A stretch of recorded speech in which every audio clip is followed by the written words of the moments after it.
I remember that we first responded to the question, what do scientists think, by saying that they think a variety of things, and this is only natural.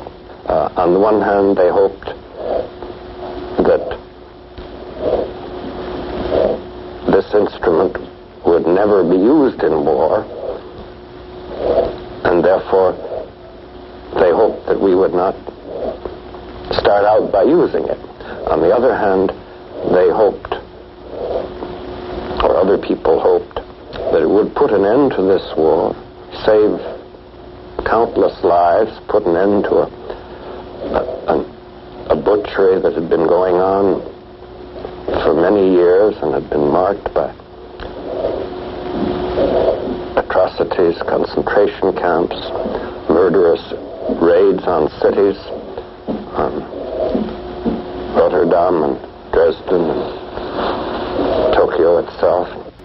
You ask yourself, would the Japanese government, as then constituted, and with the bitter division between the peace party and the war party, would it have been influenced by an enormous nuclear firecracker detonated at great height, doing little damage? And your answer is as good as mine. I don't know. I know only that I was told that an invasion was planned, that it would be necessary, and that it would be terribly costly. Alamogordo, New Mexico.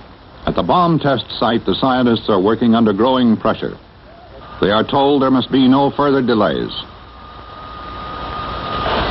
The president must know the results of the test when he meets with Stalin. In mid-July, a car arrives at the test site. In the back seat is the plutonium for the bomb. It is 48 hours before H hour at ground zero. Sunday, July 15, 1945, Alamogordo, New Mexico.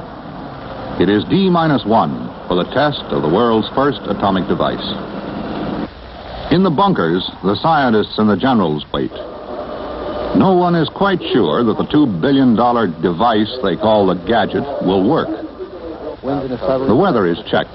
Preparations continue. The scientists make up a pool on the power of the device. Fermi suggests it may blow up New Mexico. As the waiting goes on, the tension increases.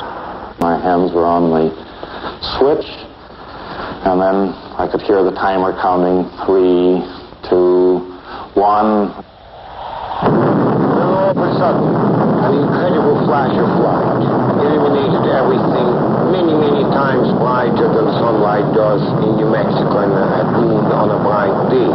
Many miles of the desert were completely blinding, and so I actually lost my vision for a few seconds. When it recovered, I turned back, and I saw a huge ball of fire, bright yellow, rising through the atmosphere. And the whole atmosphere in the direction of the bomb was filled with strange violet light.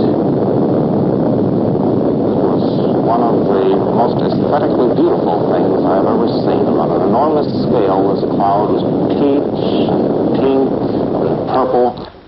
We knew the world would not be the same. Few people laughed. Few people cried. Most people were silent.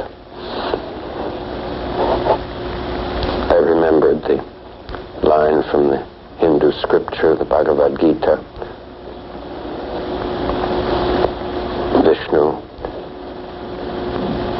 is trying to persuade the prince that he should do his duty, and to impress him takes on his multi-armed form and says, "Now I am become death, the destroyer of worlds."